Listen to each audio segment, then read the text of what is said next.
Hey there, Gators, and welcome to our very first online lecture for Psych 230, which is Developmental Psychology. This is Chapter 1, and so my goal with these videos is just to be able to go through a little bit of the content, much the same way that I would go through it if we were face-to-face in a lecture classroom. Let's see if we can get the slides to advance there.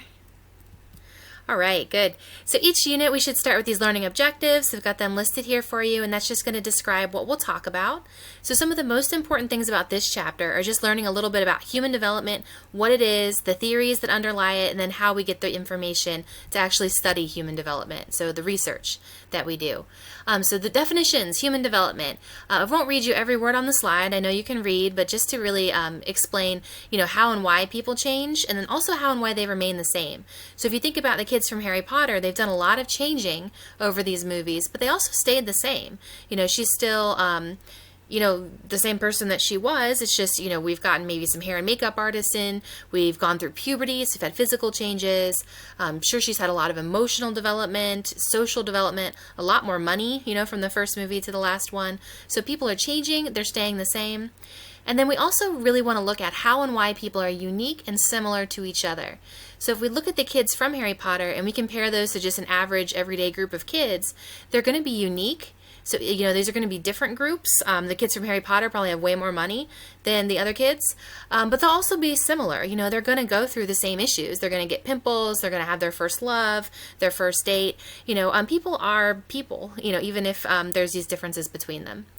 So for our definition, we've got how and why we change, how we stay the same. We're also really a science, so a multidisciplinary science. We have theories that we'll talk about, a bunch of theories that underlie developmental psychology, and then we do research studies to test those theories. So it's not just like, let me tell you about my childhood and how I grew and developed. Instead, it's like, let's find theories or ideas of how people grow and develop, and then apply those to the real world and actually see, empirically if this works for us. There are also some big issues that reoccur in developmental psych. So a huge one that you've probably heard of before is nature versus nurture. So is something nature, like you're born with it, it's your heredity, it's your genes, or is it nurture? It's your environment, the way you were raised, how you were socialized. And for most things, it's going to be a mixture of both. So if you've got this little guy here, his parents are posing him with a basketball, and we might say, oh, this is all environment. They say right away, you're going to be a basketball player, and they socialize him in that way. And then, we might follow him in to his teen years, and here he is as a great basketball player. But the fact is, too, we've got some nurture there. So we have some heredity. He's probably, if his parents are big into basketball, they're probably tall, athletic, have the ability to play basketball well. All of my people are short and stout. We're not going to do great playing basketball. And so, there is this heredity piece to most things. One thing psychologists love to look at are twins. So I got some lovely creepy twins here, but we, twins we can really kind of tease apart what part or, what of our personality is genetics and what is the environment. Another big issue developmental psychologists will worry about is continuity and discontinuity. So with this, are we developing in these smooth progressions, kind of like going, going down an escalator? So we're just getting a little bit better, a little bit faster, a little bit stronger all the time?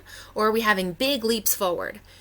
So like my daughter, for her language development, it seemed like she was getting this continuity. So she would learn, a new word or two every day.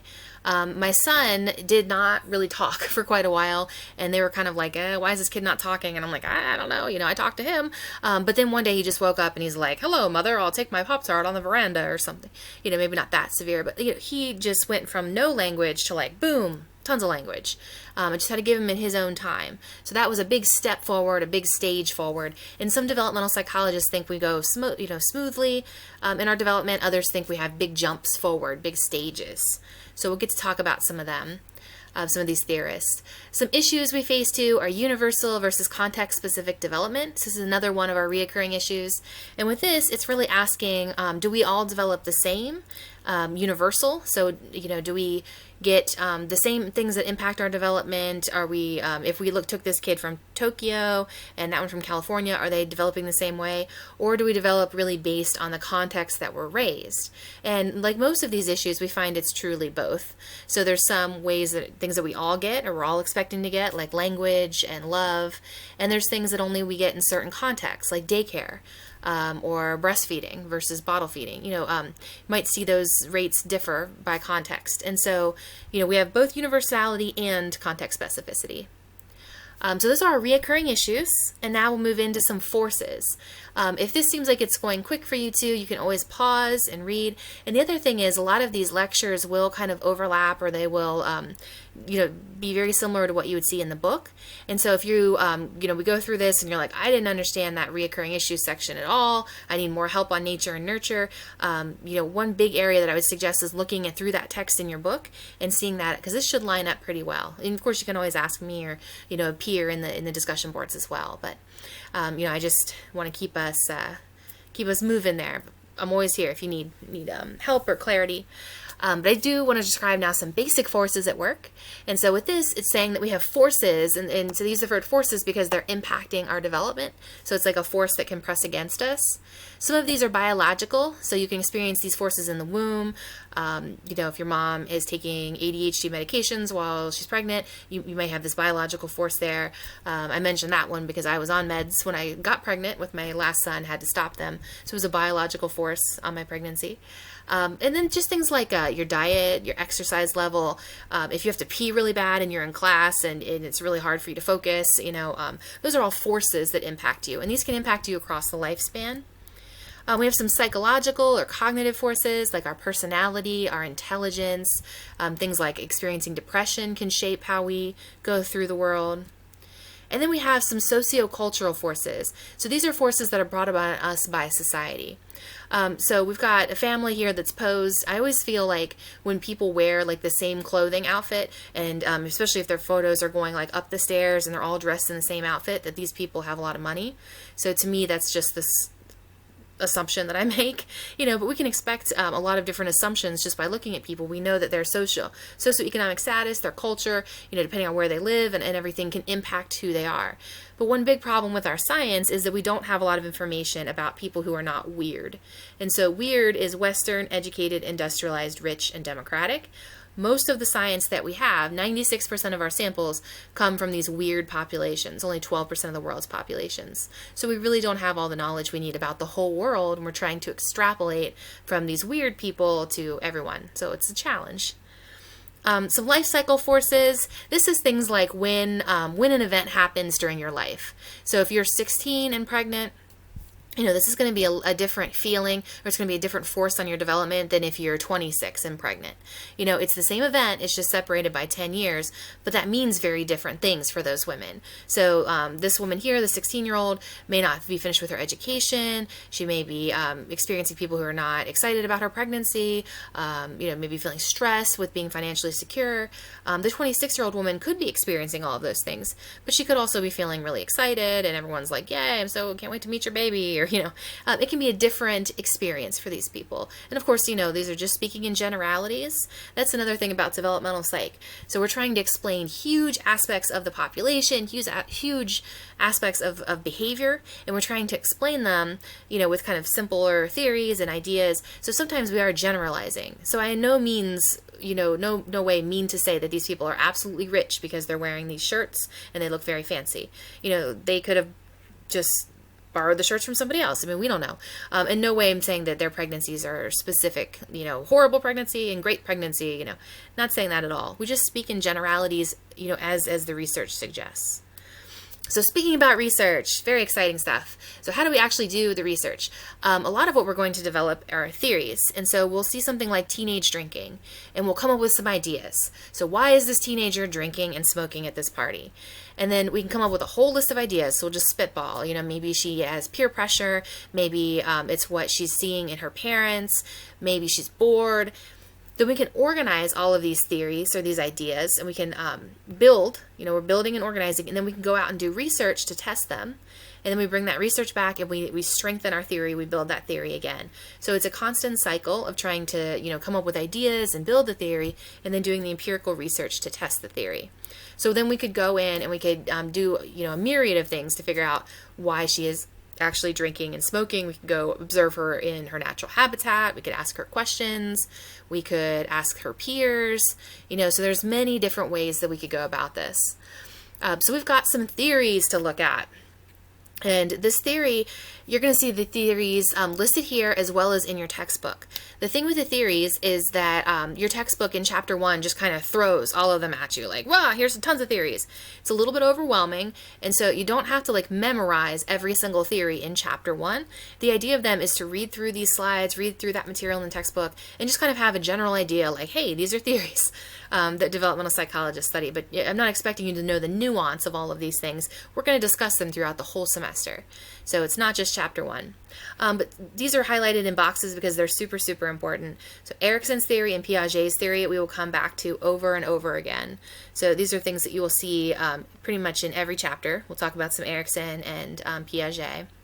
And then Bronfenbrenner's theory, I didn't highlight there, but this Bronfenbrenner, we'll come back to him a bunch. So each of these theories and theorists will get mentioned throughout the course of our semester, so you don't have to worry about shoving them all in right away. Just kind of read through and be like, oh, okay, these are the theories. And so like this paragraph here, or this slide here goes over Piaget, and so that's one I said that we would talk about a lot, Piaget and Erikson. So Piaget talked about how we develop cognitively, so our intellect, our thoughts, the way that we think and organize our information in the world. He is a person who believes in that step or stage theory, the idea that we would have big lumps or leaps forward. We'd be like one way and then giant staircase up or leap up, and we're a totally different way. And so we'll get to talk about these, like we'll come back and talk about sensory motor after we get through our research and our genetics, and then we start talking about how we actually go through birth and age. We'll come back to some Piaget. And the same thing with Erikson.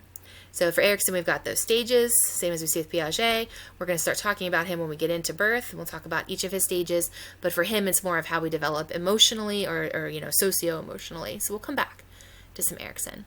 And then I mentioned Bronfenbrenner because I know Bronfenbrenner is really important to me.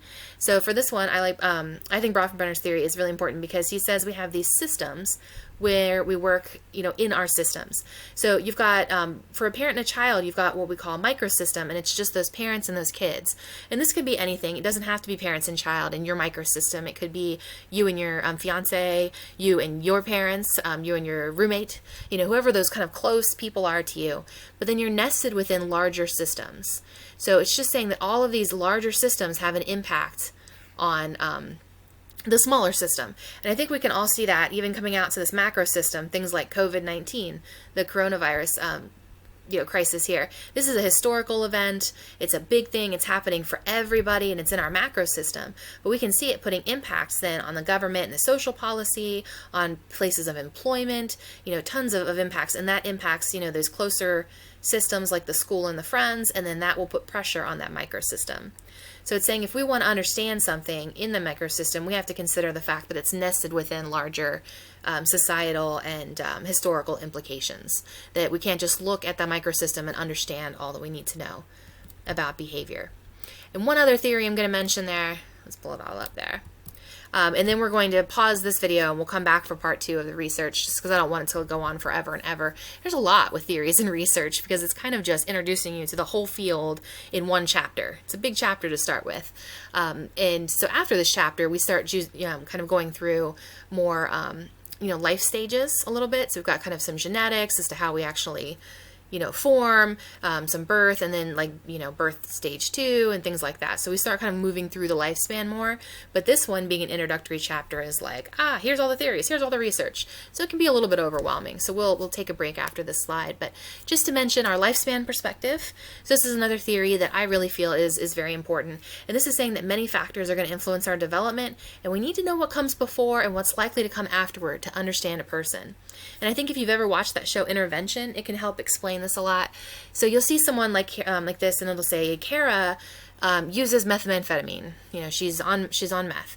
But Kara didn't wake up one day and decide, like, today's the day to do meth. Like, never done it before. Just happy life. Today's the day for meth. That I would bet never really happens.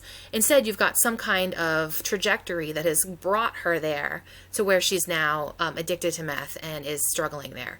So, many times people will say they've had experiences of abuse or neglect or traumas, and we can understand then how somebody got where they're at today, and then we can also kind of project out where they will go if they don't have factors helping them, if they don't have influences. So it's important to understand that entire lifespan, not just look at somebody and be like, oh, geez, that person's on meth. It's like, okay, well, there's reasons why, and there's things we can expect to happen if we can intervene. So, we're whole people, not just one snapshot in time. But I'm going to stop here, and then we will come back for research.